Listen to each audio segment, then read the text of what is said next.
Solucionar un problema de obstrucción nasal, de ronquido o la apnea del sueño sin entrar a un quirófano, pudiendo ser un paciente diabético, hipertenso, que tenga cualquier enfermedad, posiblemente de trastornos de coagulación, y que no tenga una consecuencia mayor al tener la solución a su problema.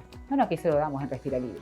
Cirugía láser en consultorio para este tipo de patologías, con una experiencia importante que a nuestros pacientes les devuelve su respiración sin ningún tipo de riesgo. Así que aquí los esperamos, porque una respiración adecuada mejora tu calidad de vida.